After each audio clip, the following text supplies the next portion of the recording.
Professionals જાણે છે કે સફળતાનો સૌથી મોટો અવરોધ પ્રોક્રેસ્ટિનેશન એટલે કે વિલંબ છે. તો આ પ્રોક્રેસ્ટિનેશનને ઓવરકમ કેવી રીતે કરવું, ચાલો આ વિડીયોમાં જોઈએ.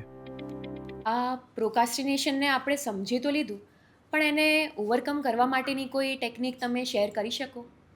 ડેફિનેટલી. મેં તમને કહ્યું કે NLP ન્યુરો લિંગ્વિસ્ટિક પ્રોગ્રામની અંદર ઘણા બધા ટૂલ્સ, ટેકનિક્સ, મેડિટેશન આવે છે. એક તો સ્વિચ ટેકનિક છે, જે મારી યુટ્યુબ ચેનલમાં મેં એ મેડિટેશન મૂકેલું છે, અને આપણે પોડકાસ્ટની અંતે એ ડિસ્ક્રિપ્શનમાં એની લિંક આપી દઈશું. તો લિંક પર તમને ઓડિયન્સને મળી જશે સ્વિચ ટેકનિક. એ મેડિટેશનથી તમે પ્રોકાસ્ટિનેશન બીટ કરી શકો. પણ આજે હું એક સ્ટ્રેટેજી પણ ઓડિયન્સને આપીને જઈશ. આ સ્ટ્રેટેજીનું નામ છે AIA. AIA. ફર્સ્ટ જે એ છે એનો મતલબ છે અવેરનેસ. પહેલાં તો અવેર થઈ જાઓ કે હું પ્રોકાસ્ટિનેશન કરી રહ્યો છું. ઘણા બધા લોકો તો અવેર જ નથી હોતા, કે પછી એક્સેપ્ટ નથી કરતા હોતા. તો જે ફર્સ્ટ સ્ટેપ છે અવેરનેસ કે એક્સેપ્ટ કરી લો કે હા, હું પ્રોકાસ્ટિનેશન કરી રહ્યો છું.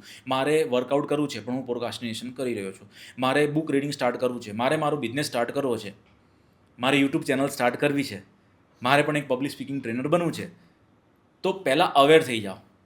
તમારા માઇન્ડને એક મેસેજ આપી દો, yes, now I become aware that I am doing procrastination. એથી તમે શું થશે, તમે એક્સેપ્ટ કરી લેશો ને, એટલે તમે બહુ હળવાશ અનુભવશો કે ઓકે, હા, કરું છું, એક્સેપ્ટ કરી લીધું. Because I believe acceptance is the first step of improvement. Let me repeat, acceptance is the first step of improvement. તમે એક્સેપ્ટ કરી લીધું, હવે તમારા ઇમ્પ્રુવમેન્ટની શરૂઆત થશે. બીજું સ્ટેપ છે આઈ, ઇન્ટેન્શન.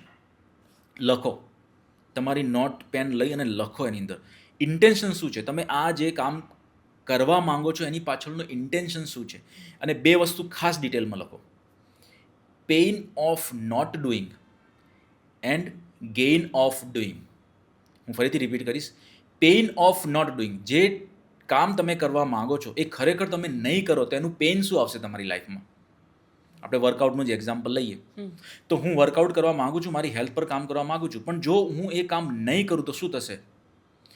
મારું બોડી બરાબર નહીં રહે, મારું હેલ્થ બરાબર નહીં રહે, હું શેપમાં બરાબર નહીં આવું, તો મારે તો બહુ લાંબા ટાઈમ સુધી કોચિંગ ઇન્ડસ્ટ્રીમાં કામ કરવું છે, ઘણા બધા લોકોની લાઈફ ટ્રાન્સફોર્મેશન લાવવું છે.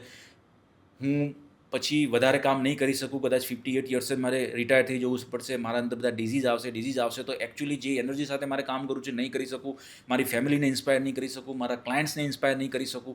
બધું જ ડિટેલમાં લખો કે જો તમે આ કામ નહીં કરી શકો તો શું પેઇન આવશે. હવે બહુ ડિટેલમાં લખો કે જો હું આ કામ કરીશ તો શું ગેઇન આવશે, શું બેનિફિટ થશે.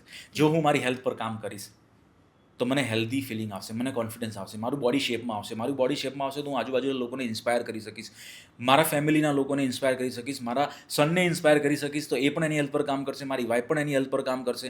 હું ઘણા લાંબા સમય સુધી મારા કોચિંગ બિઝનેસને ચલાવી શકીશ, લોકોની લાઈફમાં ટ્રાન્સફોર્મેશન ઘણા લાંબા ટાઈમ સુધી લાવી શકીશ, લોકોને ઇન્સ્પાયર કરી શકીશ, અને ફૂલ એનર્જી સાથે કામ કરી શકીશ. આને બહુ ડિટેલમાં લખો, જેથી તમારા માઇન્ડને એક મેસેજ જશે. અહીંયા આપણે કરવાનું શું છે, પેઇન પ્લેઝર પ્રિન્સિપલમાંથી જે કામ કરવું છે એને પ્લેઝર સાથે એસોસિએટ કરવાનું છે, જે કામ નથી કરવું એને પેઇન સાથે એસોસિએટ કરવાનું છે. રાઈટ? તો આ થઈ ગયું second step. Third step, action. જ્યારે તમે એક્શન લેવાની વાત કરો ને, ત્યારે બહુ આખા પ્રોજેક્ટને વિઝ્યુલાઇઝ નથી કરવાનું. લોકો શું કરે છે, આખા પ્રોજેક્ટને વિઝ્યુલાઇઝ કરી દે. ઓકે, કાલે તો હું જીમમાં જઈશ, જીમમાં મારે આજે લેગ લેવાનું છે, તો લેગમાં હું પહેલાં આ કરીશ, પછી આ કરીશ. આખા 1.5 કલાકનો પ્રોજેક્ટ વિઝ્યુલાઇઝ કરી લે. જેવો તમે 1.5 કલાકનો પ્રોજેક્ટ વિઝ્યુલાઇઝ કર્યો ને, એટલે તમારું માઇન્ડ ફર્સ્ટ ઓર્ડર કોન્સિક્વન્સીસમાં પેઇન ઉપર જશે. કેમ કે એને પહેલું જ પેઇન આવશે, કાલે તો સવારે વહેલું ઉઠવું પડશે, પહેલાં જ પેઇન આવ્યું. અચ્છા, પછી મારે જીમમાં જવું પડશે, 1.5 કલાક, 1 કલાક એક્સરસાઇઝ કરવી પડશે, આટલી બધી એક્સરસાઇઝ કઈ રીતે કરીશ. માઇન્ડ સીધું પેઇનમાં જ જશે. માઇન્ડને પેઇન નહીં, પ્લેઝર આપો. આખો પ્રોજેક્ટ વિઝ્યુલાઇઝ ના કરો, શરૂઆતની 2 થી 5 મિનિટ વિઝ્યુલાઇઝ કરો. મતલબ તમે તમારા માઇન્ડને ખાલી એટલું જ મેસેજ આપો, કાલે મારે સવારે ઉઠીને જીમના કપડાં પહેરીને જીમ જવાનું, દેટ્સ ઇટ. હું ખાલી જીમમાં જ જઈશ, બસ, બીજું કશું જ નહીં.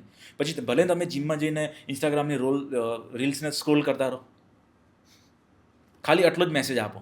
થશે શું, એકચ્યુઅલી તમે જીમના કપડાં પહેરીને જીમમાં જતા રહેશો ને, એટલે પછી તો તમે કંઈક તો એક્સરસાઇઝ કરશો જ, સ્ક્રોલિંગ નહીં કરો. પણ જો તમે માઇન્ડમાં પહેલેથી વિઝ્યુલાઇઝ મોટું ટાસ્ક કરી લીધું ને, તો એ માઇન્ડ ફર્સ્ટ ઓર્ડર કોન્સિક્વન્સીસમાં પેઇન લઈને આવશે, તમારું કામ અટકી જશે. અને એક ખાસ વાત હું ઓડિયન્સને કહેવા માગીશ, મોટાભાગના લોકો જે પ્રોકાસ્ટિનેશન કરી રહ્યા છે ને, જે તમે ફિયર કહ્યું, પરફેક્શનની વેટ કરી રહ્યા છે. I believe perfection is a syndrome. પરફેક્શનની વેઇટ ના કરો, એક્શન લેવાની સ્ટાર્ટ કરો. પરફેક્શનના લીધે ઘણા બધા પ્રોફેશનલ હજુ ઘણું બધું કરવું છે, સ્ટાર્ટ નથી કરી શક્યા. સ્ટાર્ટ અગલી, સીધા સાદા ઘટિયા સ્ટાર્ટ કરી લો, एक बार स्टार्ट हो गया है ना फिर तो प्रोकास्टिनेशन चला जाएगा. મતલબ આ પરફેક્શન સિન્ડ્રોમને કાઢી નાખો. હું પરફેક્ટ થઈશ પછી જ કરીશ, મારો એક સરસ કેમેરો હશે, મારી પાસે સરસ માઇક હશે પછી જ યુટ્યુબ ચેનલ સ્ટાર્ટ કરીશ, ક્યારે નહીં થાય. ચાલુ કરી નાખો, એ તો બધું થયા કરશે. તો આ છે એક પ્રોકાસ્ટિનેશન ટૂલ જે મેં આપણી ઓડિયન્સને આપ્યું છે, જેનું નામ છે AIA ટેકનિક. એ સિવાય ઘણા બધા ટૂલ્સ છે. NLPના સ્વિચ ટેકનિક છે. મારી યુટ્યુબ ચેનલ પર જાઓ, તમને મેડિટેશન મળી જશે સ્વિચ ટેકનિક. એની લિંક પણ આપણે ડિસ્ક્રિપ્શનમાં મૂકી દીધી છે. બરાબર.